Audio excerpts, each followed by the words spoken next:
다 함께 고전을, 고전 속 효 시리즈 세 번째 이야기입니다. 오늘의 주제는 하늘도 감동한 효 이야기 편입니다.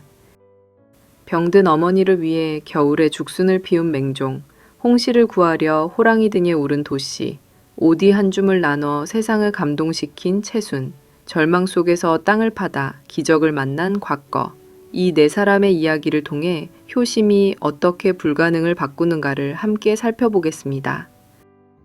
한겨울에 죽순이 나게 한 아들의 어머니 사랑, 맹종 이야기. 중국 삼국시대 오나라 때 청년 맹종이 살았습니다. 맹종은 아버지를 일찍 여의고 홀어머니를 정성으로 모시며 살았지요. 한겨울 어느 날 어머니의 병세가 몹시 위중해졌습니다. 어머니는 기력이 떨어진 목소리로 말씀하셨습니다. 아들아, 나는 죽순이 먹고 싶구나. 겨울이라 땅은 얼고 눈은 깊게 쌓여 있었지요. 죽순이 날 수 없는 때였습니다. 하지만 맹종은 어머니의 소원을 흘려보낼 수 없었습니다. 채소를 파는 시장에도 눈 덮인 산과 들에도 죽순을 구하기 위해 이리저리 찾아다녔습니다. 찬바람에 손가락은 얼고 발은 눈에 빠졌지만 마음엔 한 가지 생각뿐이었습니다. 어머니께서 드시고 싶다 하셨으니 어떻게든 구해드려야 한다.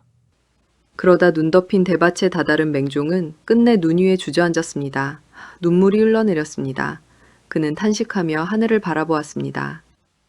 하늘이시여, 제게 죽순을 허락해 주세요. 어머니를 살려주세요. 그렇게 얼마나 지났을까요? 갑자기 눈 쌓인 땅이 미세하게 흔들렸습니다. 맹종의 눈앞에 놀라운 기적이 일어났지요.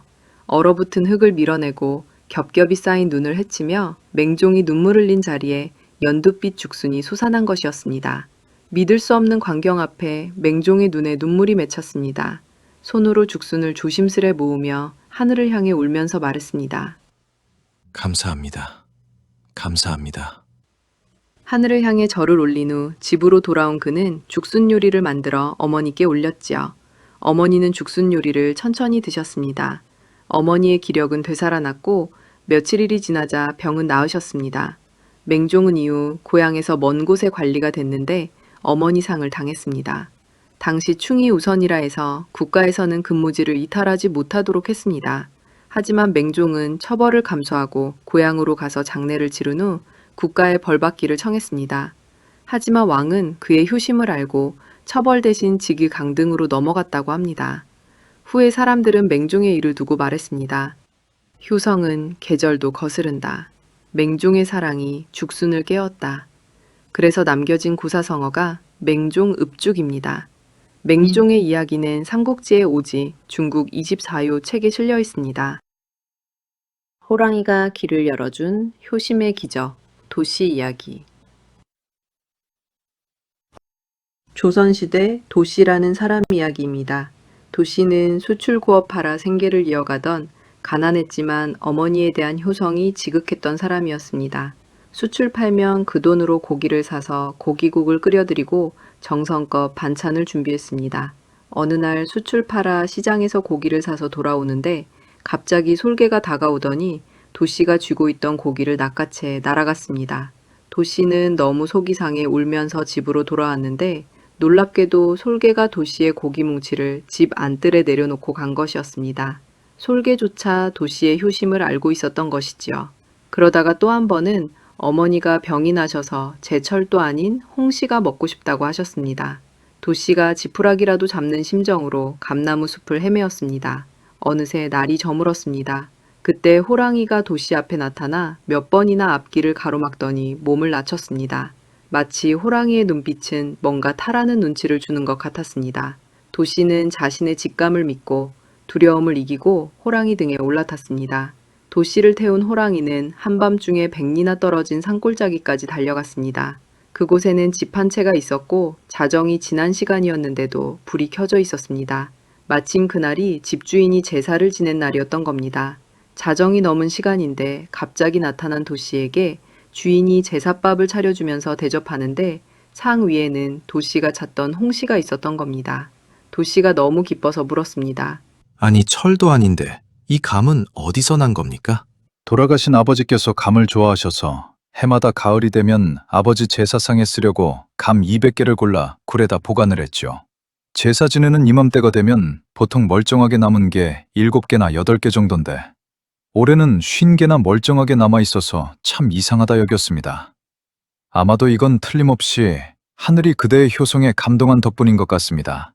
라고 말하면서 도씨에게 홍시 20개를 싸줬습니다. 도씨는 예의를 갖춰 주인에게 인사하고 집 밖으로 나오니 호랑이가 문 밖에서 아직도 엎드려 기다리고 있었습니다.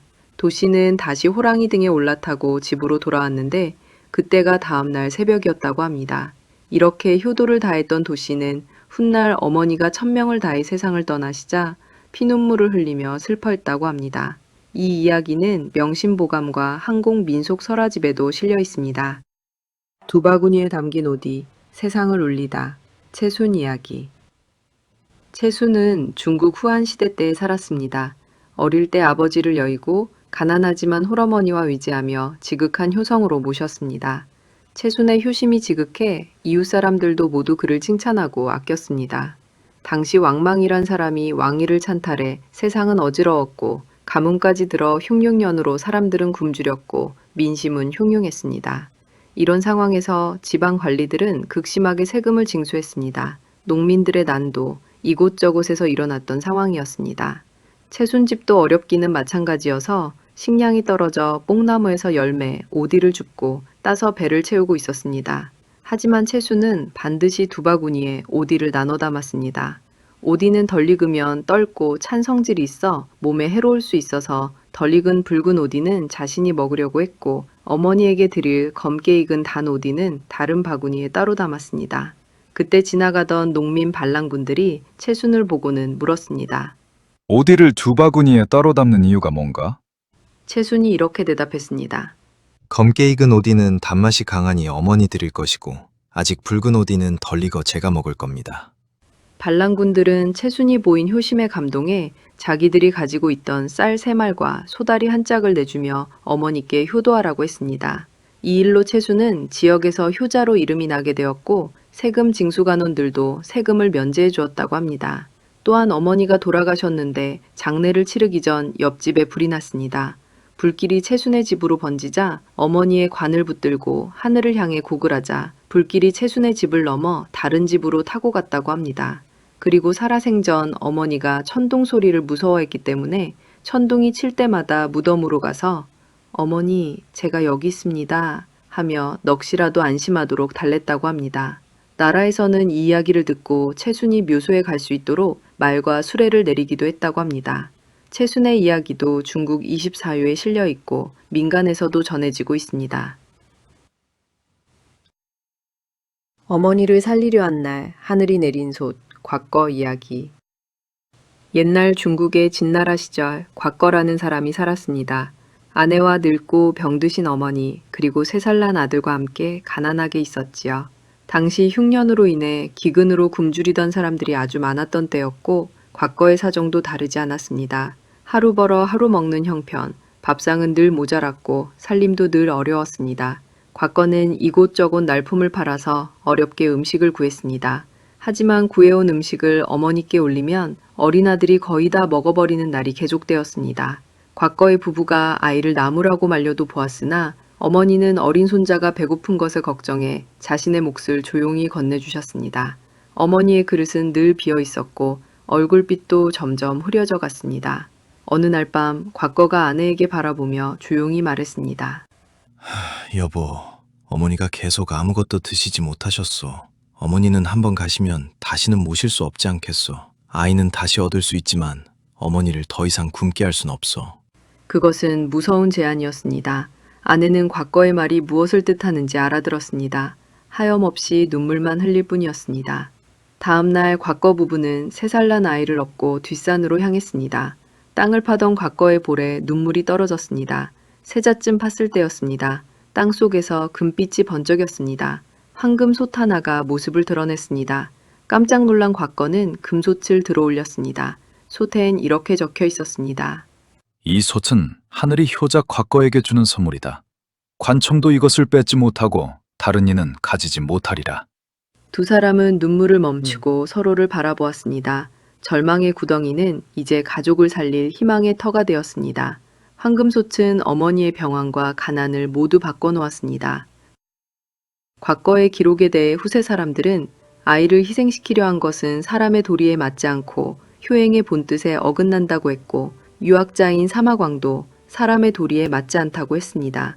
그럼에도 이 이야기가 책에 기록된 것은 자식 사랑은 가르치지 않아도 잘하지만 효도는 애써 가르치지 않으면 야박하기 때문에 그 마음을 새기라고 책에 실은 것이라고 사마광은 평했습니다.